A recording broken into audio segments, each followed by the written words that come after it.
Hello, स्वागत है आपका इस YouTube प्लेटफॉर्म पर जिसकी सीरीज में आपको मिलता है इंग्लिश लिटरेचर और लैंग्वेज का पूरा कलेक्शन बहुत ही सटीक और महत्वपूर्ण तथ्यों के साथ जो आपको आगे आने वाले एग्जाम के लिए बहुत ही यूजफुल और हेल्पफुल साबित होंगे। आज आपको बताने जा रहे हैं एक इंटरेस्टिंग प्ले हयावदाना जो इंडियन प्लेराइट गिरीश कर्नाड के द्वारा लिखा गया है। आपको बता दें कि गिरीश कर्नाड महाराष्ट्र के जाने माने समकालीन लेखक, अभिनेता, फिल्म निर्देशक और नाटककार थे। इन्होंने कन्नड़ और अंग्रेजी में भाषाओं में अपनी लेखनी चलाई। इन्हें ज्ञानपीठ, पद्मश्री, पद्म भूषण और अन्य कई प्रतिष्ठित पुरस्कार से सम्मानित किया गया है। इनके मुख्य नाटक तुगलक, हयावदाना, तलेदंड, नागमंडल तथा ययाति नाटक अत्यंत महत्वपूर्ण और लोकप्रिय भी हुए हैं। आज की वीडियो जो हयावदाना के ऊपर आधारित है, जिसमें शॉर्ट समरी भी आपको बताने जा रहे हैं और साथ ही साथ इसमें आने वाले कैरेक्टर्स को भी आपसे याद करवाएंगे। यह नाटक गिरीश कर्नाड के द्वारा मंच पर परफॉर्म करने के लिए बनाया गया था। पहला कैरेक्टर है इसमें भगवत, जो नाटक का मुख्य कथावाचक होता है। देवदत्त, इसमें कैरेक्टर के नाम याद कर लेना, एक ज्ञानी व्यक्ति होता है। कपिल यानी कपिला, शारीरिक रूप से शक्तिशाली व्यक्ति और देवदत्त का घनिष्ठ मित्र होता है। पद्मिनी, एक सुंदर स्त्री जो देवदत्त से विवाह करती है। हयावदन या हयावदाना, एक प्राणी जो सिर से तो घोड़ा होता है और धड़ से इंसान होता है। अभिनेता, इसमें एक्टर एक होता है जो भगवत का सहयोगी जो हयावदन को लेकर मंच पर आता है। देवी काली, देवी जो चमत्कारी शक्ति से देवदत्त कपिल को या कपिला को पुनः जीवित करती है। ब्राह्मण विद्यासागर इसमें होते हैं जो देवदत्त के पिता होते हैं। एक लड़का दिखाया जाता है इसमें जो देवदत्त और पद्मिनी का पुत्र होता है। चलिए स्टार्ट करते हैं स्टोरी को। यह नाटक दो दोस्तों की कहानी है जो एक ही महिला से प्रेम करते हैं और इस नाटक में पहचान, आत्मखोज और पूर्णता की भावना के विषयों की खोज की गई है। हयावदाना नाटक की कहानी में दो दोस्त जो देवदत्त और कपिला के इर्द गिर्द घूमती है। दोनों ही दोस्त एक पद्मिनी नाम की लेडी से प्रेम करते हैं। देवदत्त ब्राह्मण का बेटा होता है और कपिला लोहार का बेटा होता है। देवदत्त और कपिला दोनों घनिष्ठ बहुत मित्र होते हैं। देवदत्त और कपिला गलती से सिर बदल जाते हैं। कैसे होते हैं ये बताने के लिए आगे आपको कहानी सुना रहे हैं। नाटक की शुरुआत गणेश की पूजा से होती है। एक पात्र होता है भागवत नाम का जो कथा का आयोजन कर रहे होते हैं। आयोजन के पात्र होते हैं। गणेश से उस प्रदर्शन को आशीर्वाद देने के लिए कहा जाता है जिसे वह और उनकी टीम करने जा रही है। फिर वह दर्शकों को नाटक के परिवेश धर्मपुर ले जाता है और मुख्य पात्रों का परिचय देना शुरू करता है। परिचय ये होता है कि एक भागवत क्या करता है, एक परफॉर्म करता है एक प्ले को और उसमें एक कहानी सुनाता है, कथा का आयोजन करता है। कथा में बोलता है कि पहला एक देवदत्त जो ब्राह्मण का बेटा होता है और राज्य के अन्य पंडितों और कवियों से कहीं बेहतर होता है। दूसरा कपिला होता है जो लौह शिल्पकार या लोहार का बेटा होता है, ताकत के शारीरिक कर्तव्यों में बहुत ही ज़्यादा कुशल होता है। दोनों सबसे अच्छे करीबी दोस्त माने जाते हैं। जैसे ही भागवत कहानी शुरू करते हैं, इतनी कहानी शुरू कर पाते हैं कि मंच के पीछे से एक आवाज़ सुनाई पड़ती है। एक एक्टर मंच पर दौड़ता हुआ आता है और कहता है कि उसने एक ऐसे प्राणी को देखा है जिसका सिर घोड़े का है और शरीर जो मनुष्य का है, लेकिन आवाज़ बिल्कुल सेम टू सेम मनुष्य के जैसी बोलता है। भागवत उसे विश्वास नहीं कर पाते हैं और जब वह उस प्राणी जो जिसका नाम है हयावदाना, जो खुद बोलता है कि मेरा हयावदाना नाम है, प्रवेश करता है, तब भी भागवत सोचते हैं कि यह मुखौटा बनाए हुए है और मास्क को खींचने की कोशिश करते हैं, लेकिन हयावदाना के सिर से वो मास्क या मुखौटा नहीं खींचता है। तो लास्ट में वह सहाय होकर के समझ लेते हैं भागवत कि यह प्राणी हयावदाना ही है और इसका जो सिर है वो घोड़े का ही है। घोड़े के रूप में एक दिव्य प्राणी है और वह पूर्ण मनुष्य बनने के लिए बेताब है। भागवत सुझाव देते हैं कि वह काली मंदिर जाए क्योंकि वह कोई भी मांगने पर कुछ भी दे सकती है। हयावदाना फिर वहाँ से मंदिर के लिए निकल पड़ता है क्योंकि भागवत पर विश्वास कर लेता है और वह उनसे क्षमा मांगता है कि मंच पर मैंने आपके विघ्न डाला है। ठीक है, अपनी कथा आरंभ कीजिए, जो आप भागवत जो कथा आप सुना रहे थे उसे कीजिए। उसके जाने के बाद भागवत गाना शुरू कर देते हैं, ये समझाते हुए कि दो नायक एक लड़की के प्रेम में पड़ जाते हैं और खुद को भूल जाते हैं। इस बीच मंच पर एक महिला पात्र कोरस प्रेम की प्रकृति के बारे में गाना गाती है। देवदत्त और कपिला प्रवेश करते हैं उस मंच पर। देवदत्त पद्मिनी के प्रति अपने प्रेम को समझाते हुए बताते हैं कि अगर वह उनसे शादी करता है तो वह अपने हथियार और अपना सिर बलिदान कर देंगे। कपिला पहले देवदत्त का मजाक उड़ाता है, लेकिन फिर देखता है कि उसका दोस्त पद्मिनी से कितना अधिक प्रभावित है और उसका नाम और वह कहाँ रहती है या पता लगाने के लिए कपिला आगे बढ़ता है। कपिला उस गली में जाता है जहाँ पद्मिनी रहती है। दरवाज़ा खटखटाता है और जब पद्मिनी घर का दरवाज़ा खोलती है, बाहर आती है, तो कपिला तुरंत उसे देखकर, पद्मिनी को देखकर प्रेम में पड़ जाता है। पद्मिनी उससे पूछती है कि क्या वह चाहता है, और जब वह आने का कारणों के बारे में बताने की कोशिश करता है तो वह उसे चकमा दे देती है। अंततः वह समझती है कि देवदत्त के लिए उसे लभाने आया है। कपिला खुद से कहता है कि पद्मिनी को वास्तव में एक मजबूत आदमी की ज़रूरत है और देवदत्त पद्मिनी जैसे तेज व्यक्ति के लिए बहुत ही संवेदनशील है। भागवत से पता चलता है कि देवदत्त और पद्मिनी ने जल्दी ही शादी कर ली और वे तीनों दोस्त बने रहे और पद्मिनी के साथ देवदत्त। फिर कहानी 6 महीने आगे बढ़ जाती है जब पद्मिनी एक बेटे की मां बनने वाली होती है और तीनों दोस्तों को एक साथ उज्जैन की यात्रा पर जाना होता है। देवदत्त ईर्ष्या व्यक्त करता है कि पद्मिनी को कपिला से बहुत लगाव है, जिसे पद्मिनी नकारती है।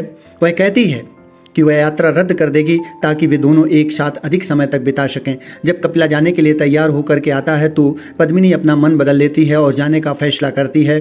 देवदत्त बहुत ही निराश होता है, लेकिन उसके साथ चला जाता है। देवदत्त उसके साथ बैठा हुआ गाड़ी में होता है और कपिला गाड़ी को चलाता है। तीनों एक साथ यात्रा कर रहे होते हैं। पद्मिनी ने टिप्पणी की कि कपिला गाड़ी कितनी अच्छी तरह से चलाते हैं। वह भाग्यशाली महिला के फूल वाले एक पेड़ की ओर इशारा करती है कि यह भाग्यशाली महिला होगी जिसको यह फूल दिया जाता है, तो कपिला उसके लिए फूल तोड़ करके लाता है। पद्मिनी ने खुद से टिप्पणी की कपिला कितना मार्शल है, क्योंकि कपिला का जो शरीर था वो बलिष्ठ था और पद्मिनी को कपिला का शरीर बहुत ही पसंद था। और देवदत्त ने पद्मिनी को इच्छा से देखते हुए देखा। जब वे रुद्र और काली के मंदिर से गुजरते हैं तो देवदत्त को अपना पुराना वादा याद आता है और वह अपना सिर काटने के लिए चुपके से निकल जाता है, क्योंकि उसने वादा किया था कि अगर साथ में होते हैं और शादी कर लेते हैं तो अपने हथियार और अपना सिर बलिदान कर देगा, ये देवदत्त बोलता है। तो देवदत्त अकेले में जाकर के अपने सिर को काट देता है, क्योंकि उसको भी पता था कि कपिला से पद्मिनी प्रेम करती है, तो कपिला और पद्मिनी दोनों साथ रहें, तो देवदत्त इसलिए अपने सिर को काट देता है। बहुत देर होने के बाद जब देवदत्त वापस नहीं आता है तो कपिला को बहुत चिंता होने लगती है। कपिला उसे खोजने के लिए बाहर जाता है। जब वह बाहर जाता है तो जंगल के पास में जाकर के देखता है देवदत्त के सिर रहित शरीर को, और उसको देखकर बहुत ज़्यादा दुखी होता है। वह उसका सिर काटने को फैसला करता है कि अपना भी सिर बलिदान कर देगा। पद्मिनी को उन दो आदमियों की चिंता होने लगी। वह देखती है कि कोई दोनों में से कोई नहीं आया, तो वह भी उसी रास्ते पर चल पड़ती है जिधर देवदत्त और कपिला गए थे। जब वह वहाँ उस जगह पर पहुँचती है, जब 2 सिरहीन शवों को देखती है तो वह भी आत्महत्या करने का प्रयास करती है, लेकिन देवी काली उसे रोकती हैं और कहती हैं कि पद्मिनी उनके सिर को अपने हाथों से जाकर के लगा दे शरीर में, तो उन आदमियों को फिर से माँ काली पुनर्जीवित कर देंगी, ऐसा वो बोलती हैं। पद्मिनी अपनी उत्तेजना में गलती से दोनों के सिर को बदल देती है।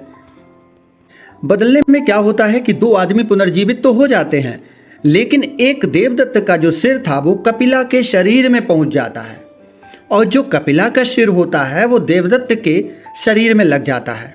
पहले तो तीनों इस गड़बड़ी से खुश हो जाते हैं कि चलो जो भी हुआ होने दो, लेकिन जब वे घर लौटने की कोशिश करते हैं तो उन्हें पता चलता है कि कुछ गड़बड़ है। हर आदमी का मानना है कि पद्मिनी उसकी पत्नी है। देवदत्त का सिर दावा करता है कि सिर शरीर पर शासन करता है और इसलिए वह उसकी पत्नी है। कपिला का सिर तर्क देता है कि विवाह समारोह में उसके हाथ ने उसका हाथ स्वीकार कर लिया था और वह जिस बच्चे को ले जा रही है, बच्चे की मां बनने वाली है, वह उसके ही शरीर का ही एक अंग है। तो पद्मिनी हैरान है, लेकिन देवदत्त के सिर के साथ जाने का फैसला कर लेती है। किसके साथ? देवदत्त के सिर के साथ। और देवदत्त का सिर किस में लगा हुआ था? कपिला के बलिष्ठ शरीर पर लगा हुआ था।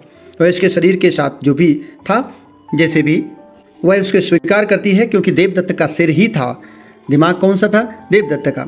जैसे ही दूसरा शुरू होता है दृश्य, तो पद्मिनी और देवदत्त पहले से ही कहीं ज़्यादा खुश होते हैं। वह देवदत्त की नई ताकत से प्रेम करती है और वे दोनों अपने बच्चे के लिए तैयारी करते हैं। वे अपने बेटे के लिए 2 गुड़िया खरीद करके लाते हैं। गुड़िया दर्शकों को बताती है कि समय के साथ देवदत्त का नया मजबूत शरीर अपने पुराने रूप में वापस आना शुरू हो जाएगा और वह पद्मिनी अपने बेटे के साथ कैसा व्यवहार करे, इस पर दोनों झगड़ते हैं, क्योंकि देवदत्त का मानना है कि देवदत्त उसे लाड़ प्यार करता है। गुड़िया दर्शकों को बताती है कि पद्मिनी कपिला के सपने तो देखती है, वह गुड़िया घिसने के लक्षण दिखाने लगती है, तो पद्मिनी देवदत्त से नई गुड़िया लाने के लिए कहती है और अपने बेटे को जंगल दिखाने की बात करती है। पद्मिनी जब जंगल से गुजर रही होती है तो उसे पता चलता है कि कपिला वहाँ रहता है, क्योंकि कपिला वहाँ पर शांति की खोज में, आत्म ज्ञान की खोज में बाहर निकल जाता है और जंगल में रहने लगता है। उसी जगह पर एक दिन पद्मिनी पहुँच जाती है तो उसे अपनी ताकत वापस पा ली होती है, ऐसा लगता है, क्योंकि जो देवदत्त के सिर का जो वाला शरीर था, कपिला का शरीर था, वो शरीर से जो शक्ति थी वो कपिला की शरीर में शक्ति पहुंचने लगती है जहां पर कपिला का सिर लगा होता है। तो जब उसे पता चलता है पद्मिनी को कि उसने अपनी ताकत वापस पा ली है, ठीक वैसे ही देवदत्त ने अपनी ताकत खो दी है। वह बताता है कि उसे अपने शरीर के खिलाफ कैसे युद्ध करना पड़ा और कैसे उसने स्वीकार किया, क्योंकि वह जब आत्मरक्षा, आत्मज्ञान की खोज में जब जंगलों में निकल गया था तो वहाँ पर उसने अपनी शक्ति को पा लिया था। वह वास्तव में कपिला है। पद्मिनी बताती है कि वह उससे आकर्षित है और कई दिन पद्मिनी ने कपिला के साथ वहाँ पर बिताए। देवदत्त गुड़ियों के साथ लौटता है। स्टेज पर दिखाया जाता है कि जंगल में पद्मिनी को खोजने की कोशिश करता है, उसे कपिला के साथ पाता है और दोनों अपने शरीर और सिर के बीच संघर्ष को समाप्त करने के लिए एक दूसरे को मारने का फैसला करने लगते हैं। पद्मिनी ने सती होने का फैसला किया, खुद को उनकी चिता पर अपने आप को फेंक दिया, चिता पर फेंक दिया डायरेक्ट अपने। भागवत ने बताया कि पद्मिनी अपने तरीके से एक समर्पित पत्नी थी। जैसे ही दर्शकों को लगता है कि नाटक खत्म हो गया, यहीं तक नाटक था, पद्मिनी ने अपने आप को भी उन्हीं दोनों की चिता के साथ में जला लिया। तो नाटक जो भागवत के द्वारा आयोजन किया जा रहा था स्टेज पर, वहीं पर एक दूसरा अभिनेता मंच पर आता है और कहता है कि सड़क पर एक घोड़ा चल रहा है जो राष्ट्रगान गाता जा रहा है, क्योंकि राष्ट्रगान अपने देश का जनगण मन गा रहा है। तो पहला अभिनेता भी एक छोटे लड़के के साथ प्रवेश करता है। लड़का बहुत ही गंभीर है, ना तो बोलता है, ना ही हंसता है और ना ही रोता है। पता चलता है कि बच्चा पद्मिनी का बेटा ही है। उस समय है बदाना वापस लौटता है। वह बताता है कि उसने माँ काली से उसे पूर्ण बनाने के लिए कहा था, लेकिन उसे पूर्ण मानव बनाने के बजाय उसने उसे घोड़ा बना दिया है। पद्मिनी का बेटा है बदाना पर हंसना शुरू कर देता है और दोनों एक साथ गाते हैं। है बदाना अभी भी अपनी मानवीय आवाज़ से छुटकारा पाना चाहता है और लड़का उसे हंसने के लिए प्रोत्साहित करता है। जैसे जैसे है बदाना अधिक से अधिक हंसता है, उसकी हंसी घोड़े की हिनहनाहट में बदल जाती है और जब वह पूर्ण एक घोड़ा जब बन जाता है, तब तक भागवत कथा का समापन गणेश की दया पर आश्चर्य व्यक्त करते हैं, गणेश जी की दया पर, क्योंकि उन्होंने है बदाना और छोटे लड़के की इच्छाएं पूरी की। वह कहते हैं कि अब प्रार्थना करने का समय आ गया है। पद्मिनी और देवदत्त और साथ ही कपिला नाटक के पूरा होने और सफल होने के लिए भागवत का धन्यवाद करने में शामिल हो जाते हैं। है बदाना मानव पहचान की जटिल प्रकृति और पूर्णता की शाश्वत खोज का प्रतिनिधित्व करता है। इस नाटक में देवी काली की भूमिका भी है। देवी काली चमत्कारी शक्तियों में से देवदत्त और कपिला को फिर से जीवित करती हैं। यह नाटक कई मायनों में अनूठा होगा, चूँकि कर्नाड ने नाटक को आंशिक रूप से पश्चिमी नाट्य परंपराओं के खिलाफ प्रतिक्रिया के रूप में लिखा था, इसलिए उन्होंने दर्शकों को सीधे भारतीय संस्कृति और धर्म के भीतर रखकर नाटक की शुरुआत की है, जो नाटक में व्याप्त है। नाटक की शुरुआत एक वास्तविक धार्मिक अनुष्ठान यानी पूजा से करके कर्नाड ने स्थापित किया कि नाटक में अलग अलग परतें होंगी, न कि केवल एक काल्पनिक कथानक के रूप में होंगी। यह वीडियो आपको कैसी लगी प्लीज़ कमेंट करें। मिलते हैं नई वीडियो के साथ। धन्यवाद।